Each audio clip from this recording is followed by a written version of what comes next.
Hi, this is Lindel Hart, and I'm bringing you another yoga break. So to begin with, let's come to a comfortable seated position, either Sukhasana, legs crossed at the ankles, or Siddhasana with the legs folded one in front of the other, ankles aligned in line with the navel and the sternum. And take a deep breath in. Think of lifting the spine out of the pelvis to create as much length to the torso as you can. And let each inhalation create more space between the vertebrae. Relax the shoulders, lift the heart. Let's take just a couple of breaths here. Breathing down into the bottoms of your lungs. Creating more space between the ribs and more space for the organs to do their jobs. Good. To warm up the spine today, we're going to do some half rollbacks. So, I would like you to come to sit with your feet in front of you. And your feet can be hip-width apart. They could be wider apart if you need. If that keeps you more grounded when you sit like this or when you roll back, great. Your hands can start behind your knees. And then I'd like you to think of your shoulder blades moving in toward the spine to broaden the chest. So you really get a sense of the rib cage moving forward toward your thighs here. Take a breath in, and then as you exhale, let your spine round. Let your chin gently tuck toward your chest. And then inhale and come back up. And exhale, let the spine round again, chin tucking toward chest. Hollowing out the torso a little. Inhale and come up. So what's happening here is as you exhale and round the spine, you're actually tilting your pelvis backward and opening up the lower back. And then as you inhale, tilt the pelvis forward, the spine lifts out of the pelvis. And one more time, let's do that. Rounding the spine. And then coming back up. Good. So the next piece of this is Paripurna Navasana, or boat pose. So we're going to start in the same kind of position. What I'd like you to do, however, if it's possible for you, is to bring your feet together and bring your knees together so that when you're sitting, you're really hugging in to that central area, the midline of the body as we call it. Once again, take your hands behind your knees. Now this time, when we drop back with the upper body, instead of rounding like we did in the half roll back, we're actually going to drop the shoulders back but keep the spine elongated. So the chest remains open, the spine remains long, and there's no collapsing of the chest, okay? So with your feet grounded to start with, and the knees and the thighs hugging together to the extent that it's possible for you, open the chest forward, let the shoulders drop back just until your arms straighten. Pull your navel into the interior of the body. That gets this abdominal area more engaged. And then float your feet a couple of inches off the floor. So now you're balancing on your sitting bones, those two protrusions at the base of the pelvis.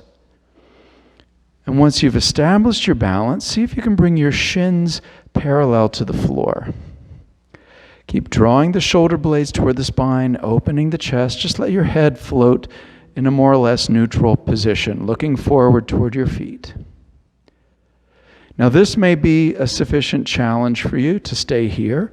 If so, just remain here. If you feel like you can extend the legs a little or even completely, you can do that. And having the hands behind the legs will assist you in two ways. It will help lengthen the legs without cramping the thighs, and it also helps you keep the chest open and the spine long. Take one more breath, exhale, bend the knees, release your feet to the floor, come back up to where you started. We're going to repeat that one more time. And this time, once we come into position, I'm going to have you release your arms or attempt to release your arms so that you're doing all the work with your core that you can. The other thing that I'd like to mention is that when you do this pose, if it's really hard to prevent your spine from rounding, try to do it just one leg at a time. This will give you an extra grounding point that may make it easier for you to keep your spine and your torso lengthened. So it's always fine to do that.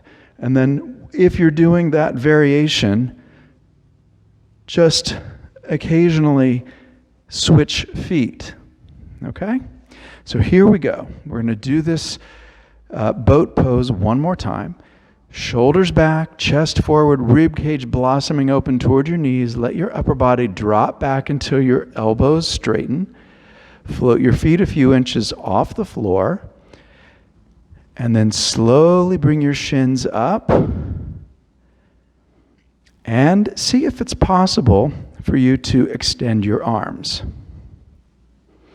If you can maintain here, you might also try extending the legs a little at a time toward a full boat pose position. And take a breath or two. And when you're ready to exit, bend the knees, bring your feet down, bring your hands behind your knees, and come back up. Good. Now, we're going to come down onto the floor for this next part. And if you'd like to watch for just a second, I'll demonstrate this, and then we'll do it all together. So, this is Urdhva Prasarita Padasana, and it's sometimes referred to as yoga leg lifts. You'll begin by coming down onto the floor, letting the whole spine lengthen. And your arms can either go overhead, or you can place your hands underneath your pelvis to help frame the sacrum and give a little more support to the lower back. If you tend toward tension in the low back, this is a good place to release it so that you're not using your back muscles to do what we'll eventually be doing. So I'm going to demonstrate it that way because most people can benefit from that little bit of extra support. You extend your legs forward, flex your feet, and then we're going to pull the navel down toward the floor to engage the abdominals and float the legs up about 30 degrees.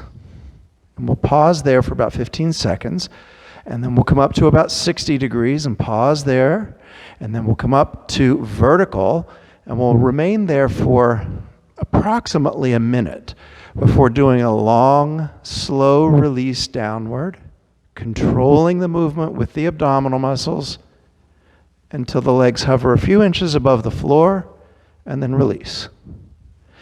So what I just did was kind of a speed-through version of that. When you do it, I'll coach you through the whole thing. So go ahead and lie down if you haven't already done so. You can keep your knees bent for the moment. Focus on lengthening your spine along the floor. Bring your hands underneath your pelvis. So it's like you're creating a triangle with your index fingertips and your thumbs. And that's going to frame your sacrum. Conversely, if you have no lower back issues, you can take your arms overhead on the floor. But always work at protecting the low back when you need to. Now extend your legs forward, flex your feet. You're going to try to keep the legs fully extended as you do that. That's where you get the most benefit from this core strengthener.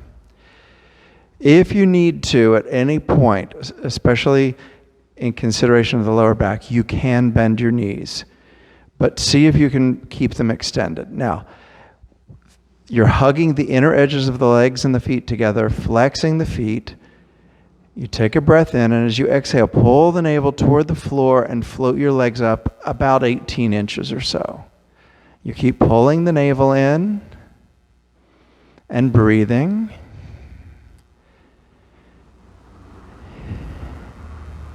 Reaching out through the heels of your feet. Let's take one more breath in. And as you exhale, bring your legs up a little higher, not all the way, coming to about 60 degrees. And breathe in and breathe out, and continue reaching through the heels of your feet. And let's take one more deep inhalation. And as you exhale, bring your legs up toward vertical. Now you can take your hands out from underneath your pelvis if you need to or want to. And again, you want to keep the extension of the legs as a primary goal. So it's like you're stretching the backs of your knees, keeping your head down, your shoulders down. Imagine that you have a bag of rice, a big bag of rice, maybe a 20-pound bag, balanced on your feet. And you're trying to keep that bag in place. Let the weight of that rice bag travel down through the bones and joints of your legs, into your hips and into the floor. And continue to breathe as deeply as you can. And let's take 4 more breaths here. Nice slow inhalation with a slow, complete exhalation. And again, breathe in and breathe out. And breathe in and breathe out. And one more time, a nice deep inhalation. Bring your hands back underneath your pelvis, and you're going to slowly start releasing the legs forward and down, keeping them extended, feet flexed, legs and feet together. And just continue to breathe until you can bring your legs to a point where they're floating just above the surface of the floor. Take another breath. And exhale, gently release them to the floor. Take your arms out to your sides. And then bring your knees in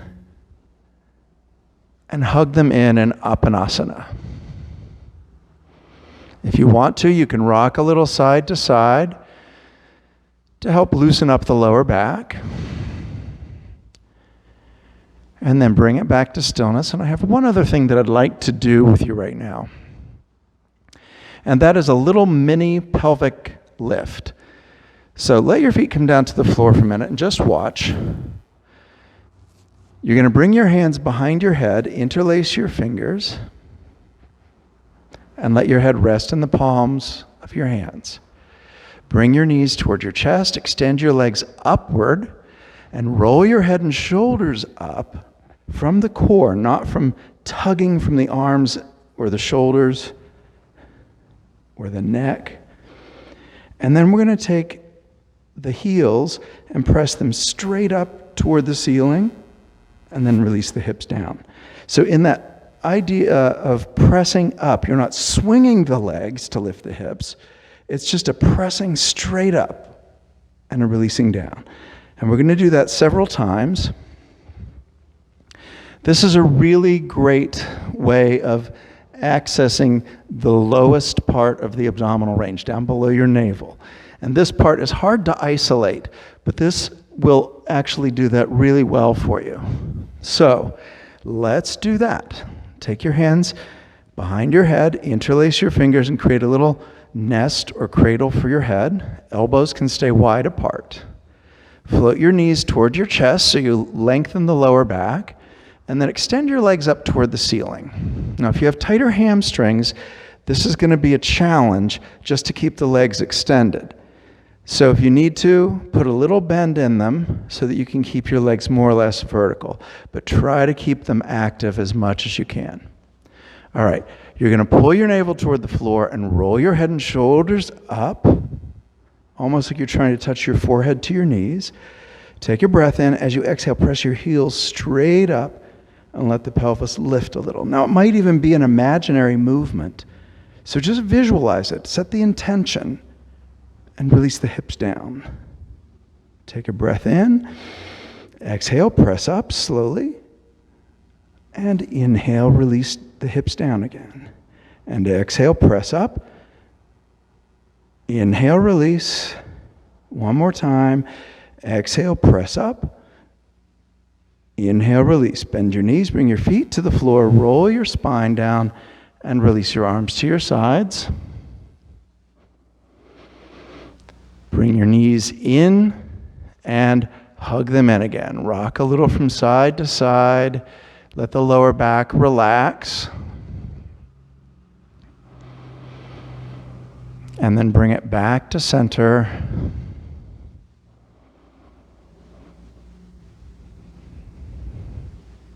Pause here. Just let yourself really melt into the floor for a moment.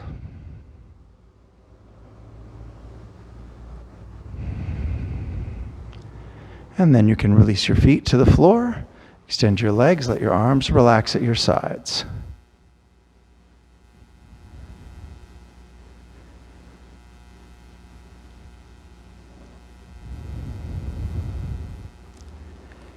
Bring your knees in again.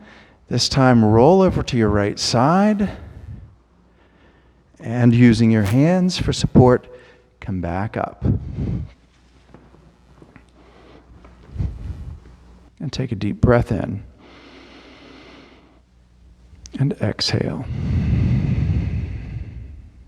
And inhale. And exhale. And one last time, inhale and exhale. Bring your hands together in front of your heart. I'd like to thank you for joining me today, and I hope you'll come back for another yoga break. Namaste.